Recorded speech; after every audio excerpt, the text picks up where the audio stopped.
Welcome to this McGraw-Hill Education webinar, Understanding and Addressing the Needs of Long-Term English Learners, 5 Remedies.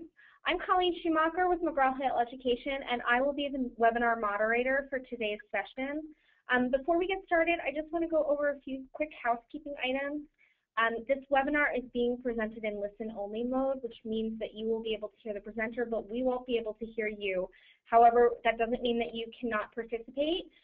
We are open to as many questions as you have.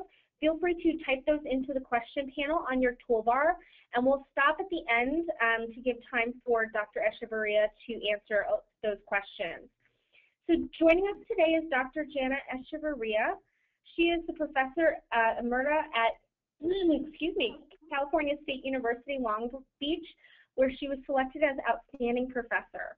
Her professional experience includes elementary and secondary teaching in general education, special education, English as a second language, and bilingual programs.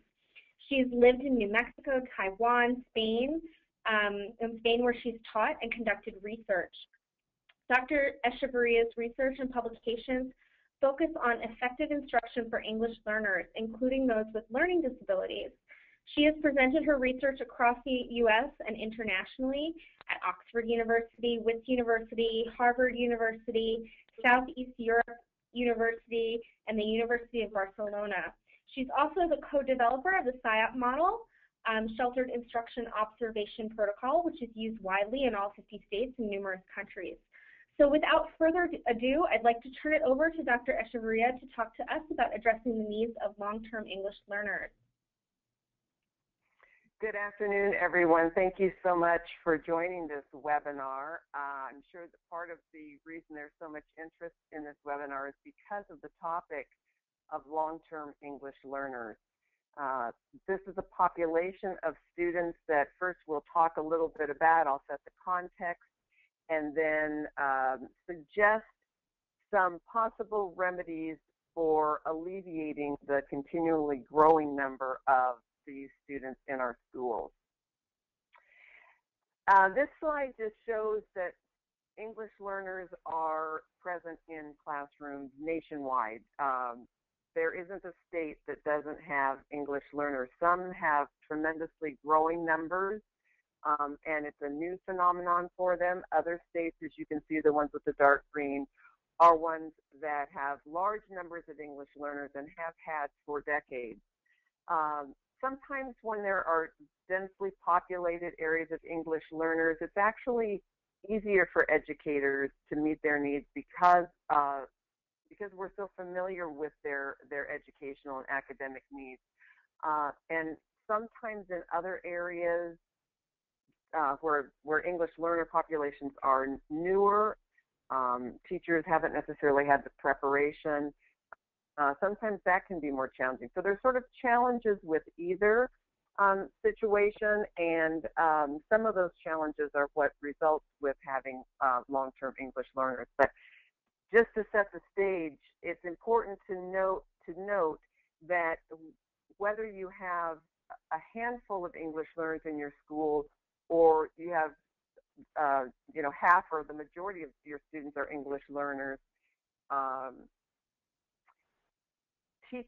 content teachers need to become more aware of their role in integrating language into content teaching. The ESL teacher alone isn't sufficient to really have students become proficient in a language. And so that's sort of the point of this slide, is to show that where the trends are, but also just to see that English learners are the fastest growing population in our schools, and so we really do need to pay a lot more attention to what their academic needs are. Another issue is that they are not all the same. Many students are immigrants, but actually sometimes it's surprising to know that the vast majority of English learners are born in the United States. More than 75%, in fact, of our English learners in elementary school are second or even third generation Americans.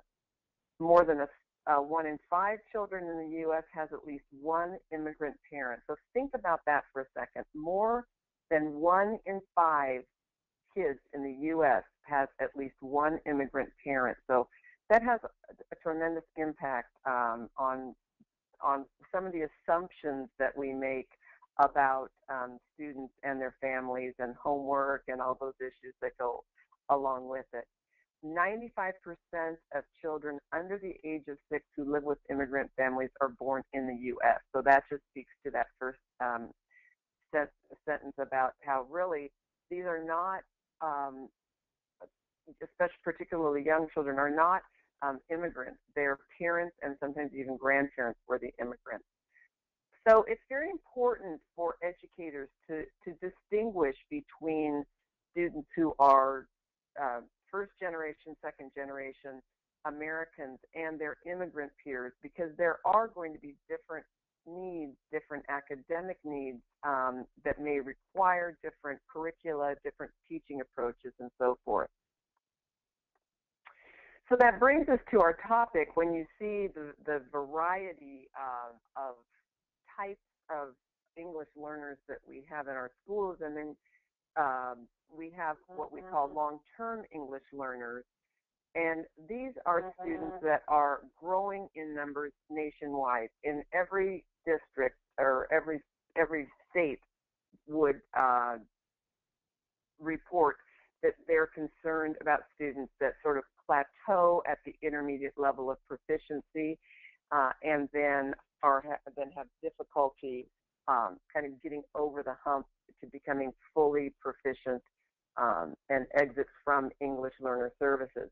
Now, part of the reason that these numbers are growing is because there is sort of an exponential growth because it's cumulative. In other words, if you have a group of kindergartners that move on to first grade and their English learners in first grade they're still not completely proficient, and then they move to second grade, well, then the previous year's English learners continue on, and so you can see that it's a cumulative number of students, and we need to focus very carefully on how to reach these students so that they make the academic progress and gain the linguistic proficiency that's needed to be successful in school. An English learner is technically defined as someone who has been more than 5 years as a designated as an English learner, but has not exited from English learner services. And this can be for a number of reasons. First of all, we know that it does take a number of years, anywhere between 4 to 7 years, to become fully proficient like a native speaker. But there are other elements that we don't always acknowledge. And one is that the elementary curriculum that they've used perhaps wasn't even designed for English learners in mind. And so it doesn't really meet their needs very well. So by the time many of these students reach upper elementary and secondary, they've got significant gaps in their academic background and also significant deficits in reading and writing literacy. So they tend to lack that proficiency. They may be able to pass the language aspect, the proficiency aspect, because they can speak the language fairly fluently, but it's those literacy skills that are present a lot of difficulty. One example, as I said, all states are recognized that there are these long-term English learners, but California is the first state that recently came up with the definition and identified English learners, long-term English learners. So we know that LTELs account for about 75% of secondary students. So of the English learners that are in secondary, about 75% of them are long-term English learners. In California, there are about 350,000 students who have been in English learner programs for 7 years or more, but only 90,000 are considered long-term English learners because in California's definition, those are students who have not made sufficient progress for 2 consecutive years. That distinguishes a long-term English learner just from an English learner who is moving along through the grades but is making progress even though they've been in our schools for a number of years. So you can see the numbers are somewhat staggering and require urgent attention. These students, many of whom they're disengaged from just years of being unsuccessful in academic tasks and in school lessons and so forth. They're passive, and they can even be really considered invisible learners because they're just passed along. They're nice kids. They come to school. They're trying their hardest, but they're not creating problems. They'd probably get more attention if they were. They've just become disengaged, and we need to think of ways that we can engage them, provide rich, exciting programs for these students so that we can see progress being made academically for them. So this is sort of some statistics, but I wanted to bring it home and make it a little more personal. There was an article in the LA Times recently, and they interviewed a long-term English learner who said, "I should be more confident in English because I was born here, but I'm embarrassed that I haven't improved myself. Now I'm regretting my life, not developing myself into a better person, and that hurts me the most." So this doesn't just have impact on our schools and on our test scores and our accountability measures. These are students that are not growing and developing into the citizens that they would like to be. And this particular student was a junior in high school and had gone through all of our school system, yet recognized that his English was not at the level it should be. So why is that? Why is it so difficult? Why are there so many of these long-term English learners? Well, let me just give you an example. If you're learning content, here's a calculus theory. This would be a little difficult for most of us to learn, right? It would be challenging with good instruction. You know, obviously most of us could master this. But for English learners, this is not what they're learning. For them, it would be the equivalent of for you trying to learn content and language. So not only don't you understand all of the words that the teacher is saying or that are in the text, but it's very challenging, rigorous content. So they really have double the load of learning content and language. And my colleagues, Deborah Short and Mary Ellen Vogt and myself, have been working for a number of years, actually more than 20 years, on research about what are best practices for teaching English learning, what is English learners, what is quality instruction for English learners, teaching content and making that understandable for English learners, while at the same time developing their English language skills. And so that is sort of the foundation of what I'm going to talk about, because from my experience with the SIOP, developing the SIOP model, and here for those of you who are unfamiliar with the SIOP model, it's a lesson planning and lesson delivery framework that incorporates what we know about best practice for English learners and for best practice for teaching in general. And it's organized in such a way that it's very teacher-friendly and ensures that English learners are receiving the kinds of techniques, strategies, supports that they need to be successful in every lesson, not sort of pick and choose and occasionally have the support they need, but make it systematic and consistent. So based on all of our work, I've come up with 5 what I call remedies for overcoming this, or trying to ameliorate this trend of long-term English learners.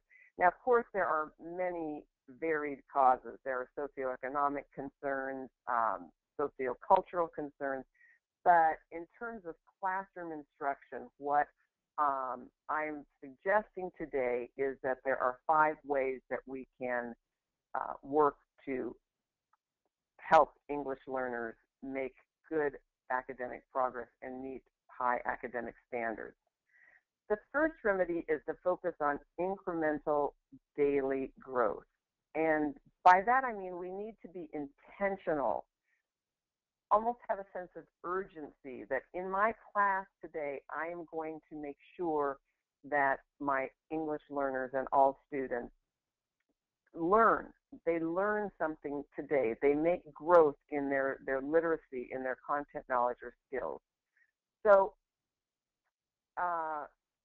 one way is, first of all, we need to use data to determine what the students' strengths and weaknesses are. We need to know what students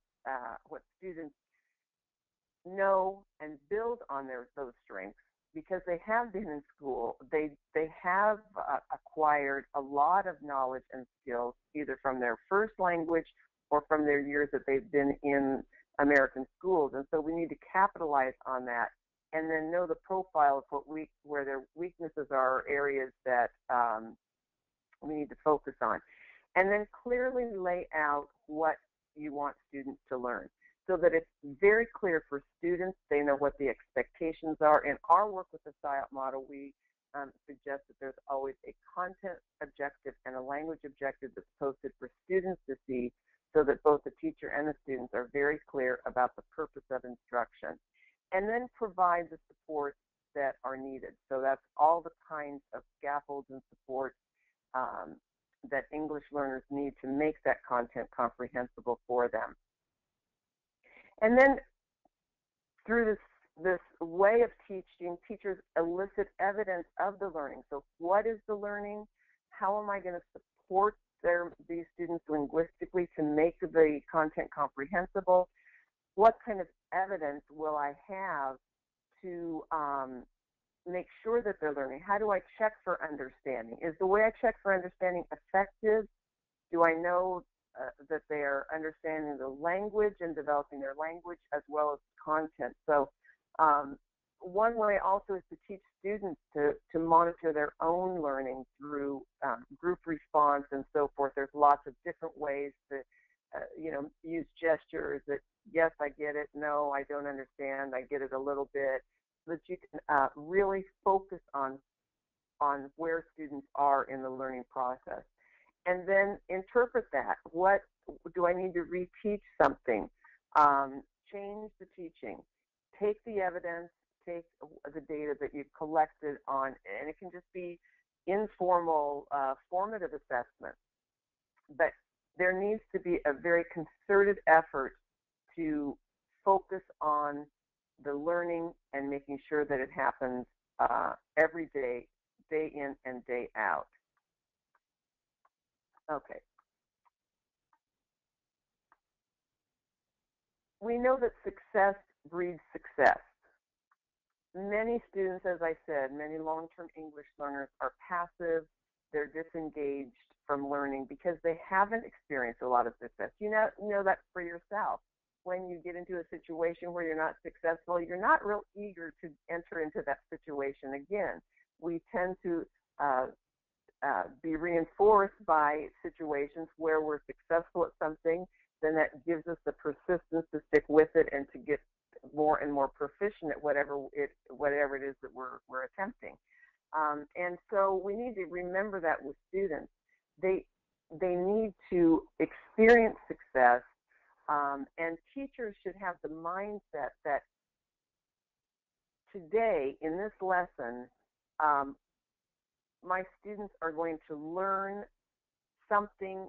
What are they going to do better, or what are they going to do for the first time, or what knowledge are they going to acquire by the end of this lesson that they didn't know or couldn't do at the beginning of the lesson?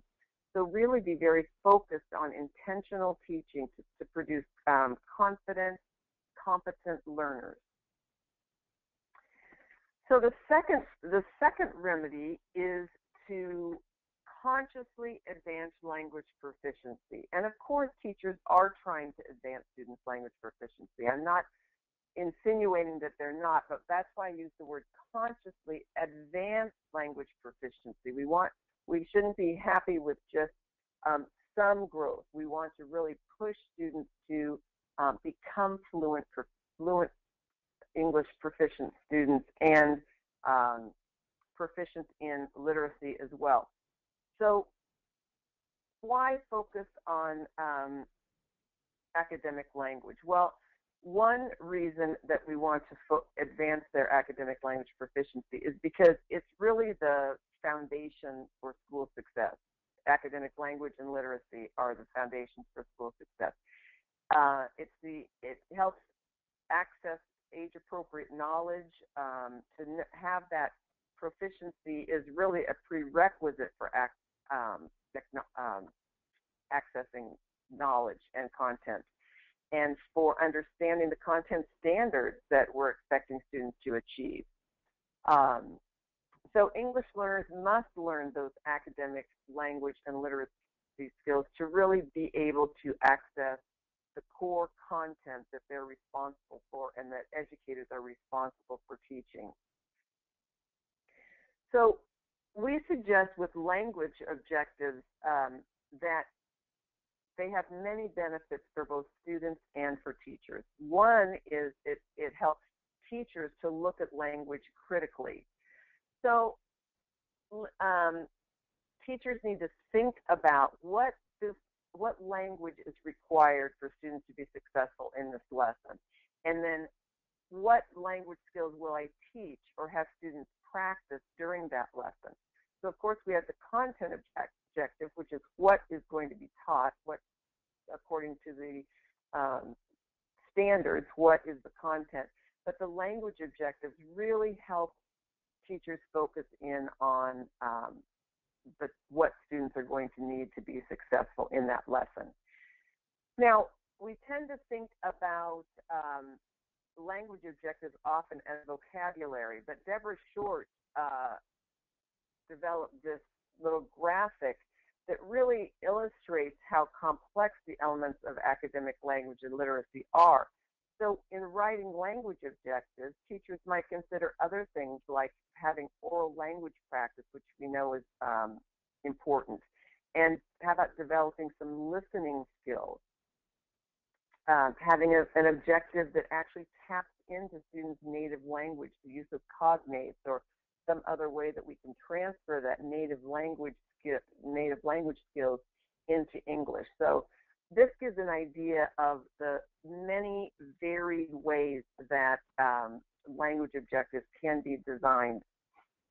And how about a grammar point? We don't often talk about grammar in content area, but it's a good way, for example, if you have a lesson on in a social history, social studies, and have students talk about using past tense and endings, and so review those past tense endings as one of your language objectives, which is very pertinent, of course, when you're talking about historical events. Language objectives are also important because all content areas are just ripe with language learning opportunities. And sometimes teachers think that because English learners don't speak the language proficiently or aren't literate in English yet, that they need to really focus on having more time in English language study. And actually, all content areas can facilitate language acquisition for these students, and it really is best to use content as a vehicle for language learning. So with language objectives, as I said, that teachers identify the linguistic features to focus on. What language do I target? Will I need to teach sequential terminology for this lesson? If I'm going to ask students to write about something that happened chronologically, well, maybe I need to teach sequential language, or a science experiment that happens what happened first, then next, and so forth. So explicitly teach that sequential terminology or superlative ending. So whatever it is that is going to be needed in that lesson, that would be the focus of the language objective. What language do I need, do students need, as the teacher's plan, they say, what I use to learn about a certain topic. And then, of course, besides just writing the language objective, we need to provide lots of language practice opportunities throughout the lesson so that students really have lots of chances to use the language in context. And as I mentioned, there's content teaching, and then also I'm going to address a little bit about the ELD, ESL as well. Language learning, as I said, is very important to do it through content so that they're developing those important skills and knowledge and so forth. All the kinds of skills that we're requiring in our rigorous content standards. So we want to make sure that students are learning those skills. But then we also want to provide during ESL or English language development time, which all English learners should have a specific time that they are receiving concentrated, focused English language instruction. But that instruction really needs to extend students' learning. In other words, if we're talking about ecosystems, reading about that even in English language arts or in science, we've been reading about ecosystems and the related vocabulary and some of those concepts. And as an English learner, just when they're starting to really understand some of that terminology and be able to apply it and internalize it, then they go to their ELD or ESL time, and if the teacher is using a completely different curriculum that introduces all kinds of different topics or vocabulary or something, then that can be very disjointed for English learners, and that's possibly one of the contributors to these long-term English learners, is just having somewhat of disjointed curricula year after year. So instead of digging in deep and providing lots of practice opportunities, and the research tells us that we want to provide students with redundancy or multiple exposures to language and concepts. So then there really needs to be an extension of the content learning during the ESL or ELD, especially with English language arts. If you're talking about literacy and working on specific skills and reading about certain concepts and vocabulary terminology in English language arts during then the English language development time or ESL time really needs to support that and provide that repetition so that students can learn it to a level that they can use that language and it becomes their own.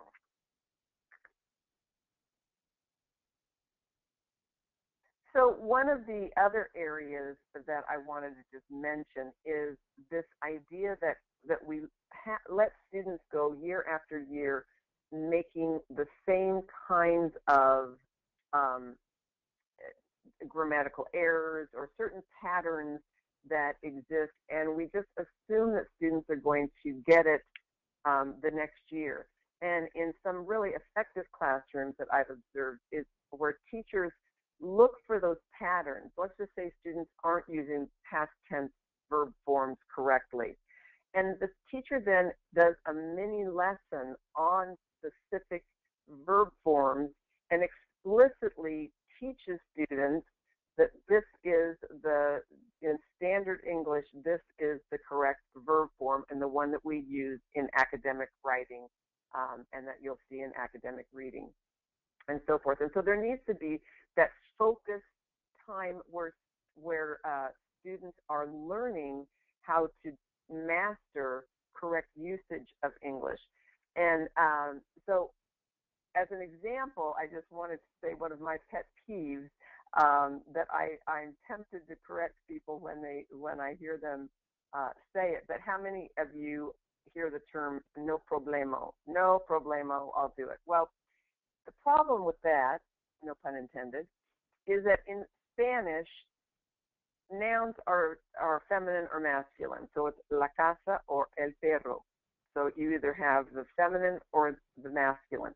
But there are some words with Greek origin that have an MA ending, and even though they end in A, which would indicate feminine, they're actually masculine because of that MA ending. So el sistema, el drama.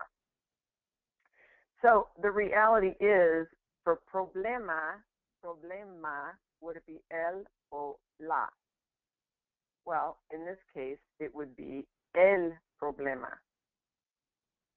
This should not exist. No problemo.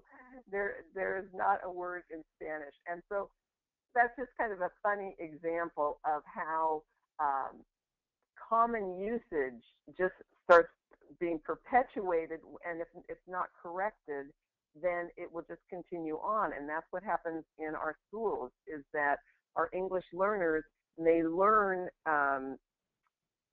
incorrect forms of verbs, for example, and it just keeps being perpetuated because there's no explicit instruction on that. I recently saw this, and I thought, well, somebody should have explicitly taught this person the plural of baggage. We have suitcases, but we have baggage. So I thought that I would use that as a good example of somebody that was not explicitly taught that plural form. All right, so that is consciously advancing language proficiency. So that brings us to our third, and that is to focus on oral language development. We know that from research very clearly has shown that skilled reading requires general oral language competencies. So there's lots of research that shows the relationship between oral language development and reading skills. So books that present content, language patterns, and vocabulary in context, these are the kinds of things that are going to foster oral language development in students. Practices such as reading text or reading a different version of the story, so they're getting that multiple exposure and then can talk about the story orally using bilingual versions of a story. It provides those opportunities that students need to really master those vocabulary items and text features so that they can use it and they can conduct and participate in academic discussions. So things like choral reading, retelling of well-known tales, all that sort of practice is what we want to provide students with. There's been evidence that word-building activities can enhance pronunciation, so that also improves oral competencies and would give students more confidence about participating in oral language development activities. Now, in our book that just came out last month on developing academic language, Deborah Short and I came up with some guidelines for academic oral language instruction. The first one, if you want to really promote oral language skills in the classroom, there needs to be an environment that promotes that kind of rich discussion. You can walk into a classroom and feel if it's one where students are comfortable taking risks and teachers encourage that kind of participation versus one that's rather stifling and it's kind of inhibiting for students. We want a classroom to be positive, to be respectful of other people's contributions, and one where teachers really honor risk-taking. Another guideline is we need to give students something interesting to talk about.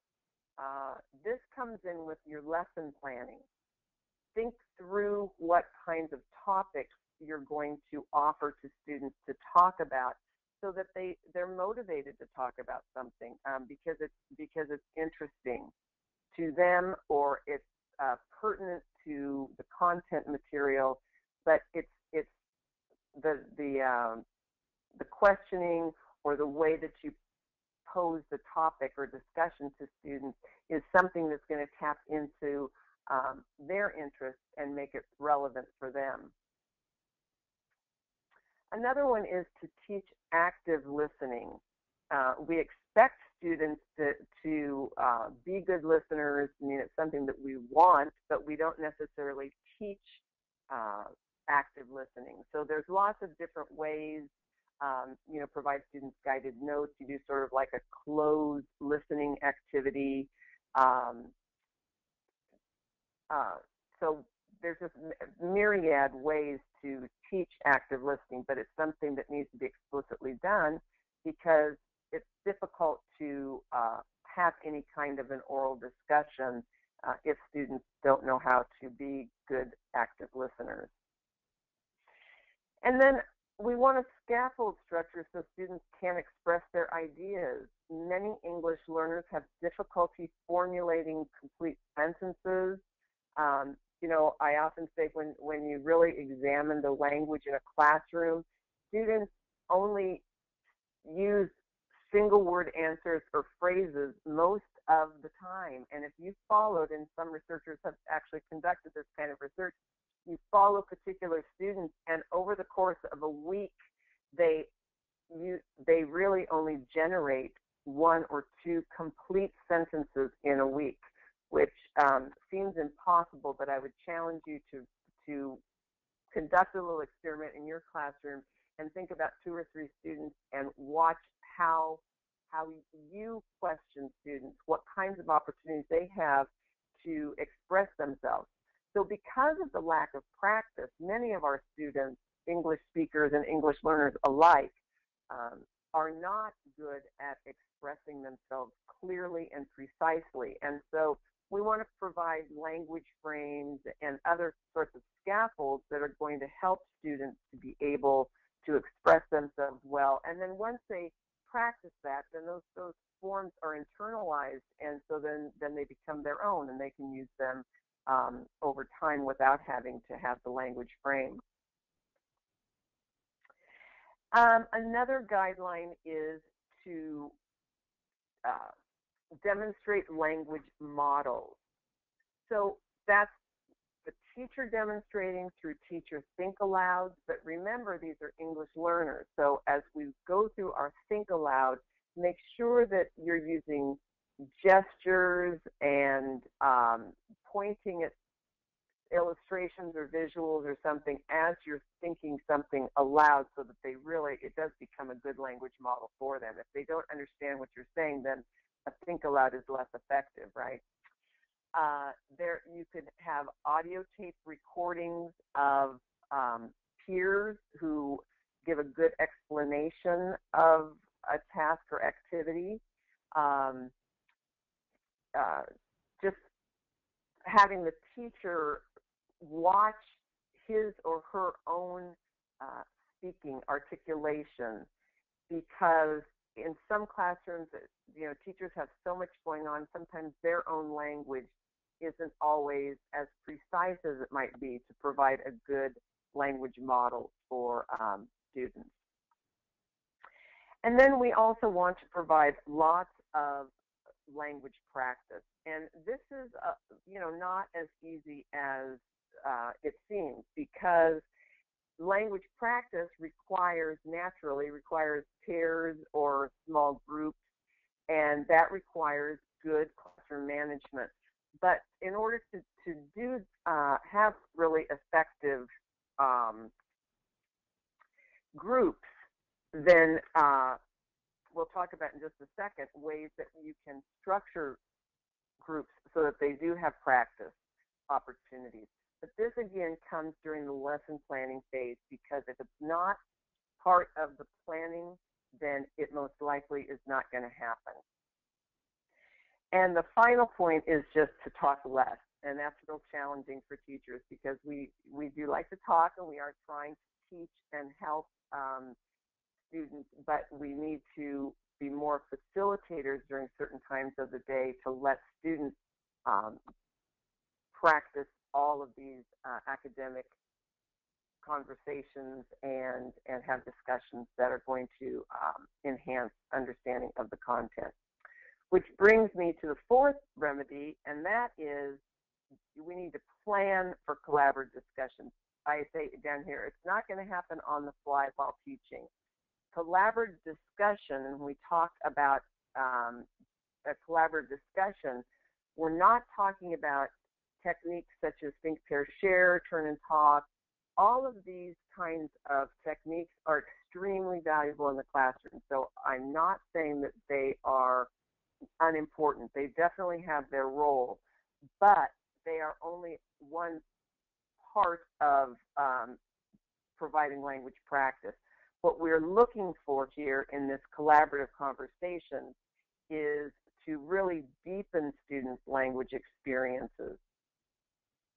So the way that we do that, there are a number of benefits of collaborative discussion when done well, because unfortunately I've observed classrooms where teachers they have language frames around the classroom, and so their intent is to provide language practice opportunities for their English learners and other students.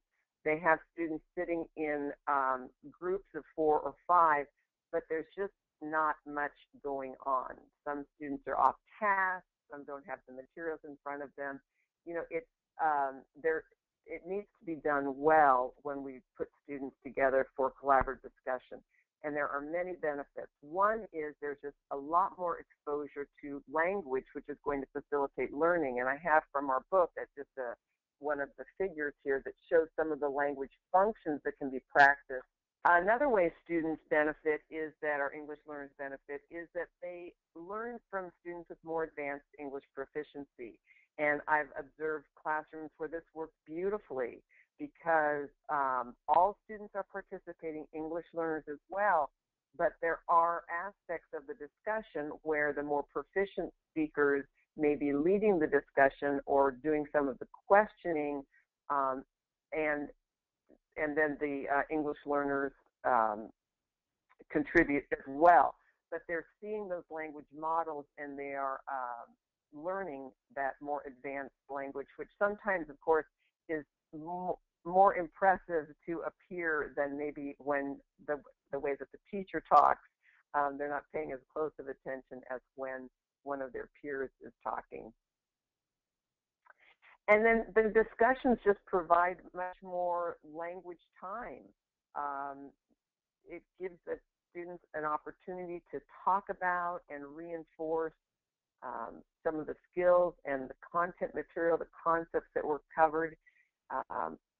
So one thing I should mention here, though, is that with all of this, as I sort of intimated when I talked about the unproductive groups that I've observed, teachers need to give some thought about, that's why this is called planning for collaborative discussions, really give thought about how to structure groups, how to give them a certain amount of time for the discussion, give them a structure to what the discussion should entail. There can be routines that they're used to, that you teach a certain kind of routine for a discussion, rubrics and other kinds of things that are going to not only encourage really productive discussion, but also help a lot with the management of discussions. And then the fourth benefit is that it provides culturally responsive classrooms, which is, of course, what we want. Students, we have, in a study I did many years ago with instructional conversations, students reported to us that they felt much more a part of the class. They felt better understood by the teacher and their peers, because when students are engaged in discussions, even around a content topic, you're getting to know their ideas, their thoughts. They might bring in a personal experience, and students are beginning to get to know one another on a deeper level, and the teacher is also getting to know the students, and it just develops into a much more productive classroom where it engenders respect for one another and between teacher and student and among students. And so as long as we can structure the discussions and make sure that they are, or put those some techniques in place so that we have good productive discussion, that students are going to benefit. So in our research study, when we asked some of our students what they learned from the interaction component of the SIOP model, they actually said that they understood more. They said when we work together, we can ask our partner and repeat it so it gets stuck in your head. So they understood that the importance of that repetition and redundancy. They used academic language. They said we get to practice more English, and it improved their content knowledge. They talked about comparing answers. We want kids to compare and contrast, right? And they said teach each other. So there are some real benefits to collaboration, but we need to make sure that the students are engaged and aren't just being passive and compliant and not really participating to the level that we would want them to. And finally, we want to have high expectations for our English learners, and this would go a long way to addressing the needs of our long-term English learners, because they most likely have lost faith in themselves over the years and not being successful, knowing that they're below grade level, knowing that their English language is not at grade level. As Garrison said here, yes, there are the impacts of poverty on learning, but we've got to resist capitulation to poverty. That's not an excuse for poor teaching, for low expectations, and so forth, because we all know of exceptions to this, and many of our students can be exceptions. Teachers, we just have decades of research that show that teachers' expectations, their attitudes, really impact how students see themselves as learners and also on their academic performance.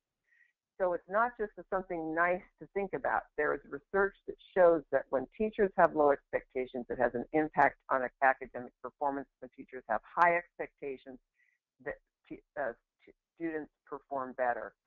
And also, teacher attitudes are a powerful influence on educational achievement in terms of students' own sense of self-efficacy, resilience. When they think that a teacher believes in them, they're more likely to persist and learn the material. But the problem is that many teachers really, even though there has been so much research on this topic, many teachers don't see the connection between their own practices and how that impacts student achievement.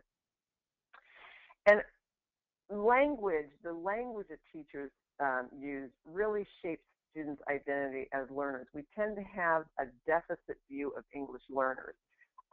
One little example is when students borrow from their home language, they're using their home language as a resource when, for example, if a Spanish speaker would say a school, E-S-C-H-O-L, or a standard. Well, that's because in Spanish, that's how there's always the vowel, the E would precede the consonant. So teachers might say that that's an error, that they're saying it wrong, where actually they're using a transfer from their native language. So you would say, well, you're transferring some of your Spanish into English. That language is much different than saying that that's a mistake. So we just need to use language that's much more supportive of English learners because it is shaping their identities. And then research has found that effective teachers consider assessments, the student assessment, as feedback on their teaching.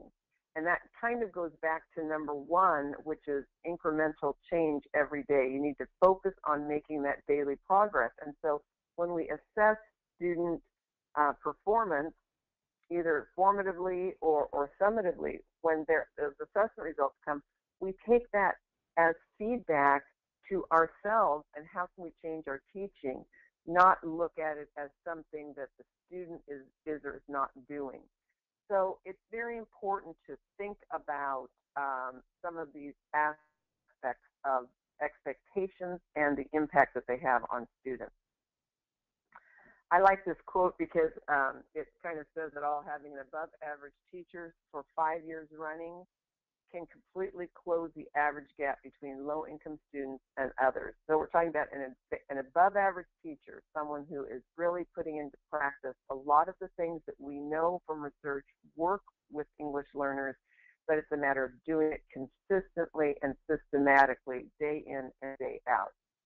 And just so that you're not depressed about the poor English learner at the beginning that I told you, quoted him as being unhappy. Well, he was enrolled in a program that put much more focus on language skills for long-term English learners.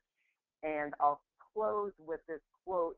And he said, "I'm more motivated like a turtle coming out of its shell." So it's never too late to help our long-term English learners, and when we do put these things into practice, the very evidence-based practices that we know are going to advance their language and literacy, it's going to make a difference for English learners. So I just have a few minutes left now to take some questions if anyone would like to ask a question. So hi, everyone. Thank you so much for everyone who's been typing questions into the question bar on the side. Now's the time to just open it up to everybody. We are running up to time, but we're going to try and get through as many questions as possible. I just want to say that if anybody does need to jump off at this point, we are recording the session. And we're going to be sending out a link to the webinar recording, so you can review it, you can share it with your colleagues, and you know, if you have to jump off now, you'll be able to review some of the questions that are coming through. Also, if we don't get to your question, we'll try and respond to you individually afterwards. So I'm just going to go through a handful, and everybody keep them coming into the question bar. We'll try and get to everybody's as quickly as possible. So Jana, the first one, it's kind of a long one, but the question comes in from Tracy. How would ESL/ELD extend the content classes when, for example, there are 2 grade levels, multiple content teachers, and 4 content areas? They are a middle school with 7th and 8th grade students, and each student is assigned on one of 5 teams of core teachers, but there are separate math, science, social studies, and language art classes, all with different standards based in each grade level. Their ELD classes are by proficiency level, and how would we choose what content areas to really extend to the classrooms? I know that's a very long question. It's a little long and involved, but the gist of it is that all of the services for English learners are quite complicated. And so I would just go back to 2 points. One is that it cannot only be the responsibility of the ESL/ELD teacher to work on language for our English learners, and that's one of the reasons that we have so many long-term English learners, because their language needs are sometimes ignored in content classrooms for the majority of the day. And so I'm assuming this is an ESL/ELD teacher that wants to know how they would make a selection.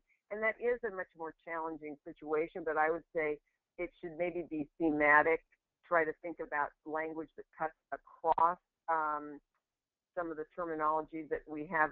You know, I don't mean to be plugging our book, but, you know, we talk about general academic language that cuts across content areas, and there's topic and content-specific language. So you might focus, since you're covering, you're supporting a lot of different content areas in your time with your English learners, that you might look at some of that more general language, some of the functions that I showed on the slide, and then also maybe some themes that might run across the conceptual themes that might run across those content areas.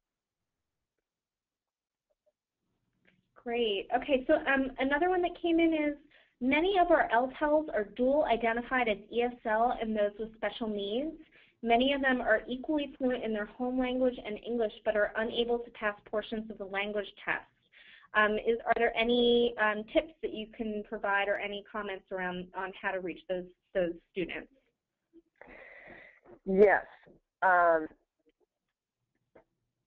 it's an interesting topic, the whole intersection of English language learning and learning difficulties, learning disabilities, because there are probably a lot of long-term English learners that are unidentified or under-identified, and then others that are probably overrepresented in that category because they've been long-term English learners, and so the assumption was made somewhere along the line that since they aren't making good academic progress, they must have a learning disability, and they may or may not. I'm just saying it's quite a complex situation. But I would go back to what I said about giving that focused, explicit instruction, because my experience is that with some of those students, even with learning disabilities, some of the techniques that are good for English learners are also the same thing that are research-based and good for students with learning disabilities. And if you happen to have our book on the SIOP model, chapter 10 is about this whole topic, and we talk about some of this crossover. But really look at what the students can do and try to build on that, and then do explicit instruction in specific areas of language and literacy till mastery. Sometimes students are just sort of passed along. They get a little bit of everything, and they don't really get deep instruction in their one area or couple areas that are hanging them up and really inhibiting them making gains academically and linguistically. I hope that helps. Okay. I'm going to try and get through two more. How do you recommend best training classroom teachers in the use of language objectives? This question came in from Barbara, and she said, our ESL teachers have had that training, but it's not common practice for classroom teachers.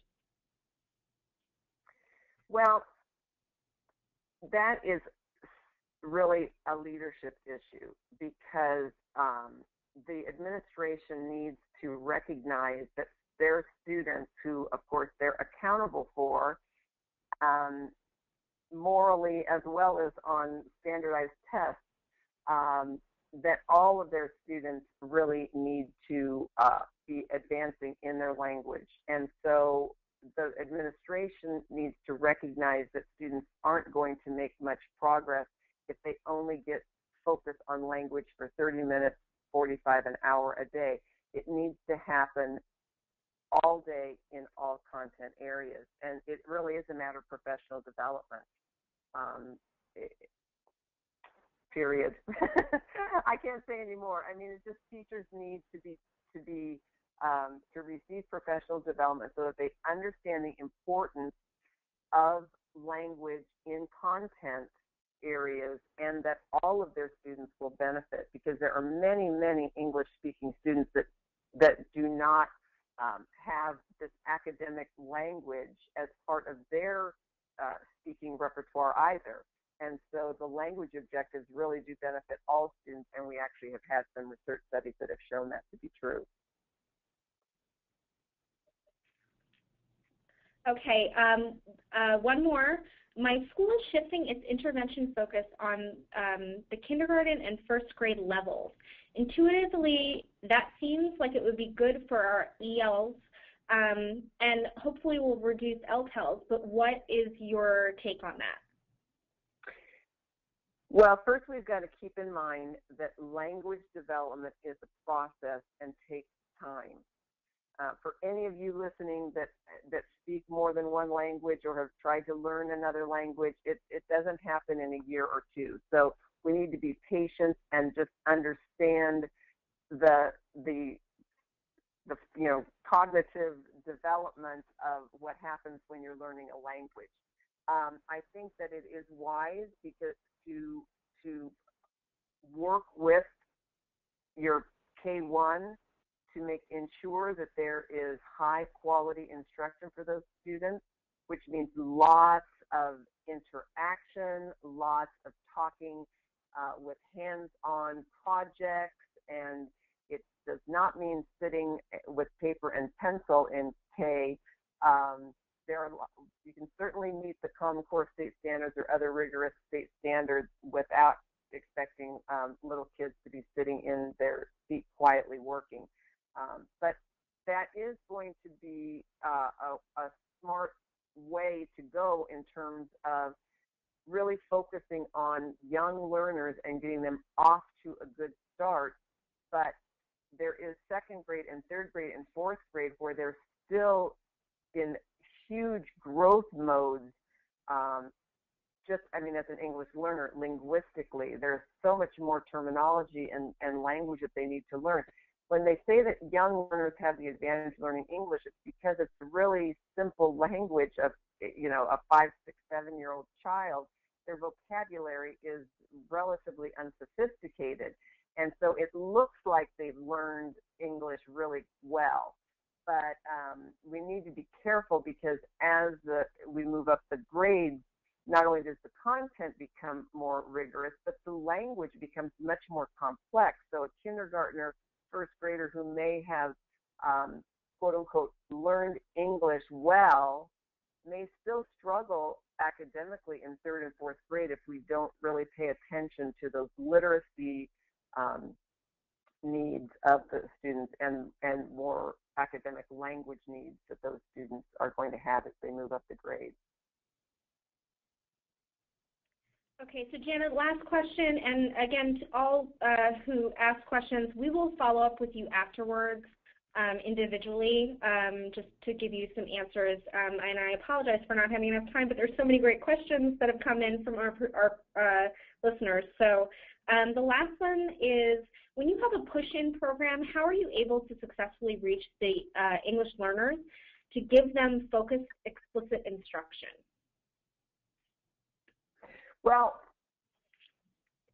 again, some of that language practice should be happening with their English-speaking peers.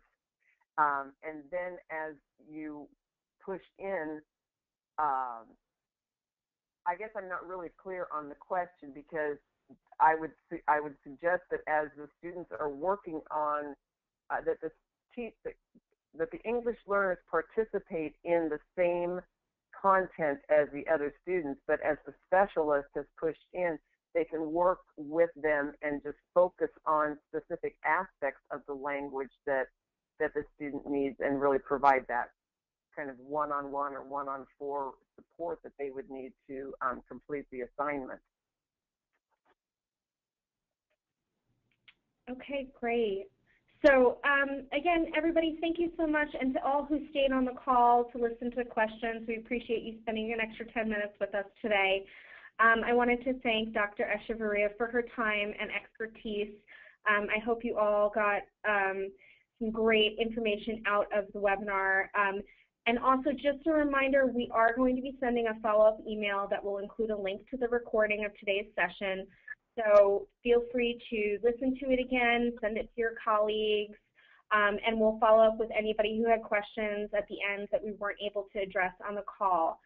So again, thank you so much for all your time, and we look forward to seeing you on another McGraw-Hill Education webinar in the future. Thank you, everyone.